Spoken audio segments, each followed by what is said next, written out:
প্রিয় ছাত্রছাত্রীরা, আজকে আমি তোমাদেরকে এই ভিডিওর মাধ্যমে ক্লাস 10-এর ভৌতবিজ্ঞানের যে প্রশ্নগুলো দেওয়া আছে 2025 সালের মাধ্যমিক পরীক্ষার জন্য রায় মার্টিন প্রশ্নবিদ্যালয়, সেখানে দ্বিতীয় পর্যায়ে মূল্যায়ন অর্থাৎ সেকেন্ড সামেটিভের জন্য স্কুল নম্বর 4 এই 4 নম্বর স্কুলের যে প্রশ্নগুলো দেওয়া হয়েছে এমসিকিউ এবং এসইউ টাইপসের প্রশ্ন অর্থাৎ প্রশ্ন নম্বর 1-এর যে প্রশ্নগুলো দেওয়া হচ্ছে সেই প্রশ্নগুলো নিয়ে আজকে আমরা এই ভিডিওর মাধ্যমে আলোচনা করবো। ভিডিওটা শুরু থেকে শেষ অবধি অবশ্যই তোমরা দেখবে।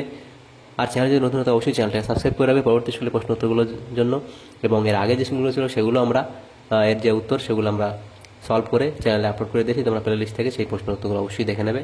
আজকে দেখো 4 নম্বর স্কুল, সেখানে কি বলা হয় 4 নম্বর স্কুল চাকদাহা রামলাল একাডেমি, সেখানে দেখো 7টা এমসিকিউ টাইপ প্রশ্ন এখানে দেওয়া হয়েছে 7 নম্বর গ্রুপ এ এর মধ্যে। তো এই প্রশ্নগুলোর উত্তর তোমরা বই থেকে পেয়ে যাবে। তারপরেও এখানে আমরা দিয়ে দিচ্ছি কারণ অনেকে তোমরা তো বই কেননি, সেই কারণে তার উত্তর এখানে একবার তোমাদেরকে দেখিয়ে দিচ্ছি। প্রথম প্রশ্নে বলা হয়েছে এসটিপিতে 5.6 লিটার অক্সিজেন গ্যাসের ভর, এটা হবে 8 গ্রাম। নেক্সট প্রশ্ন, কোনটির ওপর ধাতুর পরিবাহিতাঙ্ক নির্ভর করে? সেটা হলো উপাদানের প্রকৃতি। নেক্সট প্রশ্ন, পদার্থ কোনটি অ্যাম্পিয়ারকে প্রকাশ করে? Volt into ohm inverse. এবং এর পরের প্রশ্ন তাকে বলা হয়েছে বিভব ভি, কার্য ডব্লিউ ও আধান কিউ এর মধ্যে সম্পর্কটি হলো Q equals to W by V. Next প্রশ্ন 1.5, সেখানে বলা হয়েছে কোনটি তীব্র তড়িৎ বিশ্লেষ্য? সেটা হবে এখানে CH3COONA। নেক্সট প্রশ্ন, NH3 শুষ্ককরণে ব্যবহৃত হয় CaO, অপশান এ হবে সঠিক উত্তর। নেক্সট প্রশ্ন, ক্যালামাইন কোন ধাতুর আকরিক? ক্যালামাইন কোন ধাতুর আকরিক? সেটা হলো Zn অর্থাৎ জিঙ্ক। তাহলে এখানে অপশান সি সঠিক উত্তর। তাহলে এখানে যে প্রশ্নগুলো ছিল সেগুলো আমরা করে নিলাম, এমসিকিউ টাইপ প্রশ্ন 4 নম্বর স্কুলের গ্রুপ এ। নেক্সট দেখো গ্রুপ বি, সেই গ্রুপ বির মধ্যে যে প্রশ্নগুলো আছে দেখো 2 দাগের প্রশ্ন, নিম্নলিখিত প্রশ্নগুলির উত্তর দাও। বিকল্প প্রশ্নগুলি লক্ষণীয়। প্রথম প্রশ্ন, কোনো গ্যাসের বাষ্প ঘনত্ব 14 হলে 2 মোল গ্যাসের ভর কত? কোনো গ্যাসের বাষ্প ঘনত্ব 14 হলে 2 মোল গ্যাসের ভর কত? তো সেটা এখানে হবে, দেখো আমাদেরকে এখানে আণবিক গুরুত্ব আমাদেরকে বার করতে হবে। কারণ আমরা যখন গ্যাসের ভর বার করব, এই যে গ্যাসের ভর, গ্যাসের ভর এটার যে সূত্র সেটা হলো কি মোল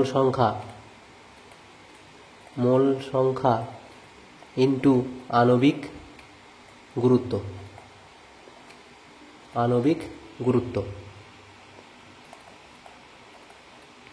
তো মোল সংখ্যা আমাদেরকে জানতে হবে। মোল সংখ্যা আমরা জানি 2, কিন্তু আণবিক গুরুত্বটা আমরা জানি না, সেটা আমাদের বার করতে হবে। তার আগে সেটা আমাদের বার করতে গেলে এই যে বাষ্প ঘনত্ব দেওয়া আছে সেখান থেকে আমরা বার করতে পারবো। সেটা হলো কি আণবিক গুরুত্ব সমান সমান 2 ইন্টু বাষ্প ঘনত্ব। তাহলে এখান থেকে আমরা এই প্রশ্ন উত্তর পেয়ে যাব, আণবিক গুরুত্বটা বার করতে পারবো। তাহলে 2 ইন্টু বাষ্প ঘনত্ব 14, তাহলে সেটা হবে কত? 28। তাহলে আমাদের আণবিক গুরুত্ব কত বেরোলো? 28। তো এখানে তাহলে আণবিক গুরুত্ব জায়গায় 28 লিখবো। তাহলে দেখো 28 দুগুণ 56, তাহলে 56 আমাদের সঠিক উত্তর হবে 56 গ্রাম। তাহলে ভর কত হবে? 56, গ্যাসের ভর কত হবে? 56 গ্রাম। তাহলে অর্থাৎ এই প্রশ্ন ছিল কি, সেখানে বলছে এনটিপিতে 67.2 লিটার অক্সিজেন গ্যাসের মোল সংখ্যা কত? এটা হবে কি, এটা কি করে বার করব? অক্সিজেন গ্যাসের মোল সংখ্যা এত লিটার এর মোল সংখ্যা কত হবে? 67.2, সেটাকে আমরা 22.4 দিয়ে ভাগ করলেই আমাদের আসবে কত? 3 আসবে। তাহলে তার মোল সংখ্যা কত হবে? 3। নেক্সট প্রশ্ন, শূন্যস্থান পূরণ করো। গ্যাসের চাপ প্রসারণ গুণাঙ্কের মান কত? সেটা হবে 1/273 ডিগ্রি সেলসিয়াস। নেক্সট প্রশ্ন কি বলা আছে?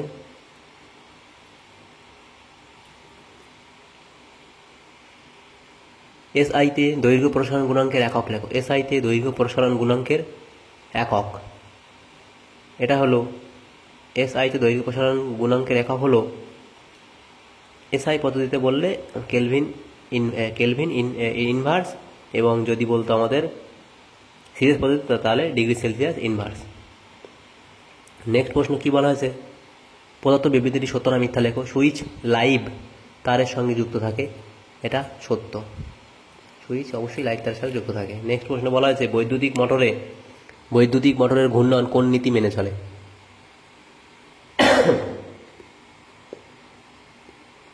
বৈদ্যুতিক মোটরের ঘূর্ণন কোন নীতি মেনে চলে? এটা হবে ফ্লেমিংয়ের বাম হস্ত নীতি মেনে চলে। ফ্লেমিং এর বাম হস্ত নিয়ম মেনে চলে বা বাম হস্ত নীতি মেনে চলে। নীতি মেনে চলে। কথা দিয়ে প্রশ্ন ছিল তাপবিদ্যুৎ উৎপাদনের সময় কোন শক্তি কোন শক্তিতে রূপান্তরিত হয়? তাপবিদ্যুৎ উৎপাদনের সময় কোন শক্তি কোন শক্তিতে রূপান্তরিত হয়? তাপবিদ্যুৎ উৎপাদনের সময় তাপ শক্তি বৈদ্যুতিক শক্তিতে রূপান্তরিত হয়। বৈদ্যুতিক শক্তিতে তাপ শক্তি বৈদ্যুতিক শক্তিতে রূপান্তরিত হয়। নেক্সট প্রশ্ন, তড়িৎ বিশ্লেষণের সময় কোন তড়িৎদ্বারে বিজারণ ঘটে? তড়িৎ বিশ্লেষণের সময় কোন তড়িৎদ্বারে বিজারণ ঘটে? তড়িৎ বিশ্লেষণের সময় ক্যাথোডে বিজারণ ঘটে। তড়িৎ বিশ্লেষণের সময় ক্যাথোডে বিজারণ ঘটে। ক্যাথোডে বিজারণ ঘটে। নেক্সট প্রশ্ন ছিল অথবা দিয়ে, এটা 2.6 তড়িৎ বিশ্লেষণে কোন শক্তি কোন শক্তিতে রূপান্তরিত হয়? তড়িৎ বিশ্লেষণে কোন শক্তি কোন শক্তিতে রূপান্তরিত হয়? তড়িৎ বিশ্লেষণে তড়িৎ শক্তি রাসায়নিক শক্তিতে রূপান্তরিত হয়। রাসায়নিক তড়িৎ শক্তি রাসায়নিক শক্তিতে রূপান্তরিত হয়। তাহলে তড়িৎ বিশ্লেষণে তড়িৎ শক্তি রাসায়নিক শক্তিতে রূপান্তরিত হয়। নেক্সট প্রশ্ন, সোনার তড়িৎ লেপনে তড়িৎ বিশ্লেষ্য হিসেবে যে পদার্থ নেওয়া হয় তার নাম ও সংকেত লেখো। সোনার তড়িৎ লেপনে তড়িৎ বিশ্লেষ্য হিসেবে যেটা নেওয়া হয়, যে পদার্থ নেওয়া হয় তার নাম ও সংকেত। তার নাম হলো পটাশিয়াম অরোসায়ানাইড। পটাশিয়াম অরোসায়ানাইড। পটাশিয়াম অরোসায়ানাইড এবং এর সংকেত হলো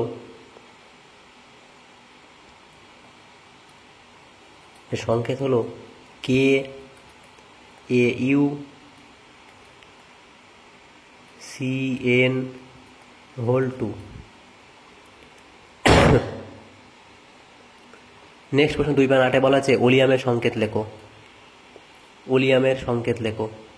ওলিয়ামের সংকেত হলো H2S2O7। এর নাম হলো পাইরোসালফিউরিক অ্যাসিড এবং এর সংকেত হলো এটা। নেক্সট প্রশ্ন, কাঁসার উপাদান কি কি? কাঁসার উপাদান হলো Cu, হচ্ছে এটা 80% থাকে, এবং থাকে Sn অর্থাৎ টিন, কপার এবং টিন, সেটা হলো 20% থাকে। তাহলে দেখো আমাদের এখানে যে গ্রুপ বি এর মধ্যে প্রশ্নগুলো ছিল সমস্ত প্রশ্নের উত্তর আমরা আলোচনা করলাম এই ভিডিওর মাধ্যমে। অর্থাৎ গ্রুপ এ এবং বি 4 নম্বর স্কুলের সমস্ত প্রশ্নের উত্তর আমরা আলোচনা করলাম। 1 নম্বর প্রশ্ন মানে প্রশ্নগুলোর। তো যদি তোমাদের সর্বপ্রথম উপকার এসে থাকে ভিডিওটা অবশ্যই লাইক করবে, আর চ্যানেল যদি তোমার নতুন থাকে অবশ্যই চ্যানেলটাকে সাবস্ক্রাইব করে রাখবে পরবর্তী স্কুলের প্রশ্ন উত্তরগুলো পাওয়ার জন্য। Thanks for watching.